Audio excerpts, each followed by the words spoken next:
Di Tipit Cyber Bareskrim Polri menggelar konferensi pers kasus jaringan email ilegal yang berhasil diungkap, yang diduga rugikan negara sebesar 353 miliar rupiah. Konferensi pers yang berlangsung di Gedung Bareskrim Polri pada Selasa 8 Agustus 2023, Dirtipit Cyber Bareskrim Polri Brigjen Pol Vivit Ahbahtiar menjelaskan bahwa penyidikan kasus jaringan email ilegal akan ada peluang penambahan tersangka baru yang bisa saja dari oknum dan swasta. Kami tidak ingin membuat kegaduhan. Artinya 191.000 ini bukan angka yang kecil. Tentunya kami tetap memperhatikan hak-hak daripada konsumen, masyarakat dalam hal ini sebagai konsumen. Artinya kami sedang merumuskan posko bersama yang nanti secara gampang ya, rekan-rekan tidak perlu lapor. Artinya rekan-rekan cukup melalui aplikasi yang kami buat.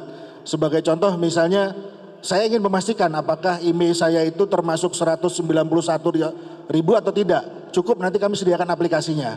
Nanti apabila ternyata setelah diklik email tersebut adalah termasuk 191.000, kami akan memberikan langkah-langkahnya. Dan itu saya pastikan tidak akan merugikan masyarakat sebagai konsumen. Sebagai contoh misalnya, Pak, saya beli di iBox. Seperti kita ketahui, iBox adalah gerai resmi, authorized resellernya Apple. Saya beli di sana, Pak.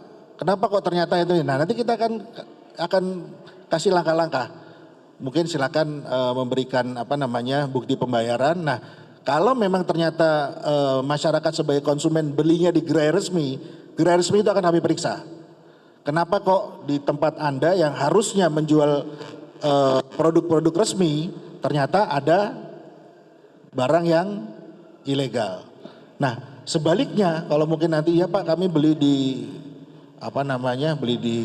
mungkin di Roxy atau ITC dengan harganya berbeda jauh, karena beberapa ada yang bilang, oh iya Pak, saya sengaja beli black market karena harganya murah.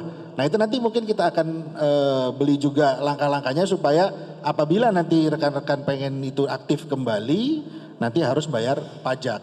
Nah, setelah aplikasi ini kami resmikan selama jangka waktu tertentu, kalau tidak ada yang lapor kepada kami, nanti akan mungkin baru langkah shutdown itu dilaksanakan. Jadi ada mekanisme. Tidak serta-merta kita shutdown semuanya. Bukan buron ya, ada kemungkinan tersangka lain. Bukan buron.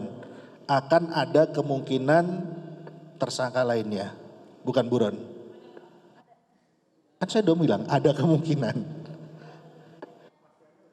Kepastiannya nanti dirilis. Kenapa? Bisa jadi oknum, bisa di swasta, bisa aja. Kan tadi saya bilang kalau misalnya perusahaan menjual handphone ilegal, berarti kan perusahaan tersebut akan diminta pertanggungjawabannya. Kenapa kok ada handphone ilegal di gerai resmi Anda? Itu harus dijelaskan. Ini baru dugaan ya, bukan berarti saya mengatakan ada, bukan, baru dugaan saja. Dirtipit Cyber Bareskrim Polri juga menambahkan, Bareskrim Polri berencana akan mendirikan posko pengaduan untuk warga yang memiliki ponsel dengan email yang gagal. Sebelumnya terdapat ratusan ponsel yang dinonaktifkan akibat yang dilakukan oleh beberapa oknum, dengan adanya jaringan email ilegal atau tidak melakukan proses permohonan email dan menunggu persetujuan dari Kemkominfo. Dari Jakarta, Rahmadini Willy Amanda melaporkan untuk Polri TV.